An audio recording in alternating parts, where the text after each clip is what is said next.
Geraldine. Hi. This is Margaret from the IMAG magazine in Lithgow.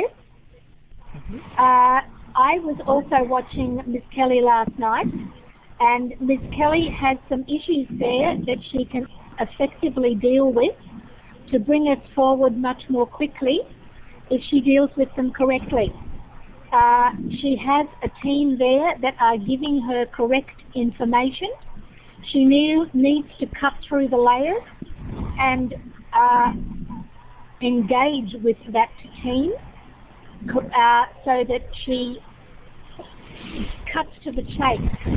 I am also dealing with mentoring one of her employees who was with her in St George and is now with her in Westpac, who is about to have to leave the bank, who is about to leave the finance industry, a very valuable employee, because once again there are too many layers between her and dealing with the issues that she has.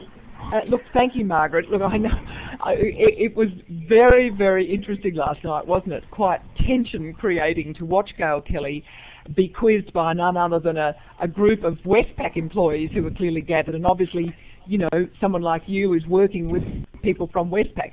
And I actually admired her for having the guts to come into such a big public venue when clearly everything is not ideal in Westpac about this. And I know, for instance, that some people believe that while Gail Kelly is utterly admirable, quite a lot of the women who were brought on in Westpac by David Morgan, the previous CEO, I gather, but I don't know facts about this in terms of numbers, have been sidelined or have left. When Gail Kelly came in, she did what a lot of incoming CEOs do. They end up bringing their own people around them bit by bit, and others just don't feel completely right and they leave, and a lot of women left. So, look, sometimes it is one step forward and a few steps back, and the subtle, look, that finance industry is quite boise. I do a lot of reporting on finance and economics and so on, and I watch women are very good at finance actually, and there's a lot of women coming through for financial advisors, and they're good judges of stocks and shares and so on. But there's a sort of a still that I think the point is when men get, this is my view, men together, particularly Australian men, there's a tremendous energy released. There is a lot of fun about them. It's not to be taken for granted. They do, they have extraordinary nights of fundraising for everything from Lifeline to Vincent de Paul to this and that and the other. And you go to those things, and I tell you what, they are not female places. And you sort of think, God, has any advance been made? But back in the offices, actually, there are women coming through.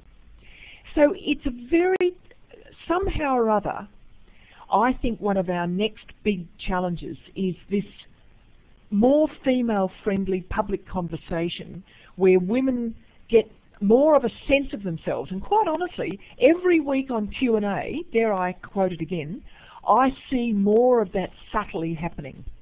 So that's the subtleties, that when women get into those critical mass positions, and it's always a struggle, so that they just do free up that flick the switch to vaudeville, so that they free up their inherent skills which are growing. And look, can I just say, I've noticed a gunning comment here on the chat room.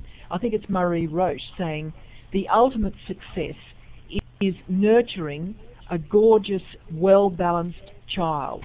I agree with you, Marie. I agree with you.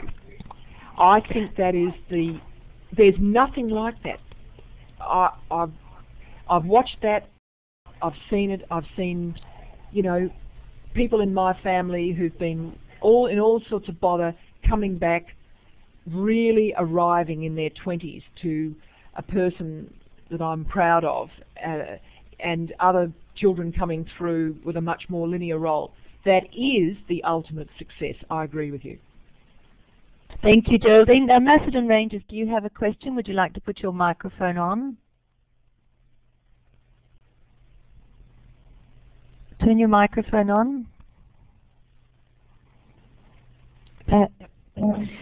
Yes, good morning, Geraldine, Sandra. My name's Lynn Meyer and I represent the Lions Club of Kyneton.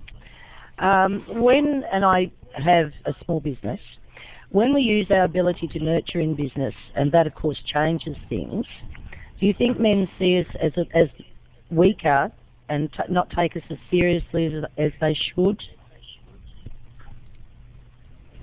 And you're implying, I think I know what you're getting, that if you're not sort of focused on that directional, unidirectional space, that they say, oh, you're not really serious. Look, yes, I wish I could say no, but I think there is an element of, because I've been through this with my own husband, who's well used to power. In the ABC, he's been a senior executive for years, and he'll say to me, oh, look, don't muck around, it's obvious this has got to happen, blah, blah. And I say, no, I don't want to do it like that. I don't want to do it like that.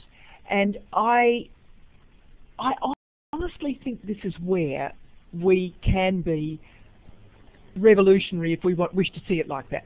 You may not choose to, but to hold on to something that you believe really matters about what women can bring, which is that I think women have a more broad-based, if you think of a pyramid, sort of that, I always say to people who are young journalists, I say, think of a pyramid, almost like that tight focus on a camera. You come right in for a tight focus. Get your first paragraph. Be able to say it in a sentence. Don't describe the problem. Get your angle. And then gradually, if you do that well, you can almost pull your camera out to get a broader vision. And if you really do it well, you will get to the base of the pyramid. It's sort of, see it like that. But you've got to get your various stages right. And I would say that hang on to this as a woman in business and in your community. You want that broad base, by and large, my instinct is, of the community. Let all boats rise, not just the super bright. I can't stand that notion that, go for excellence and talent will out. Well, yes, at what cost? So, but unless you do focus down and harness, you won't get beyond that tilting at the windmill. You've got to be sort of sensible and incremental in order to bring about that change you wish to see. Thank you, Geraldine.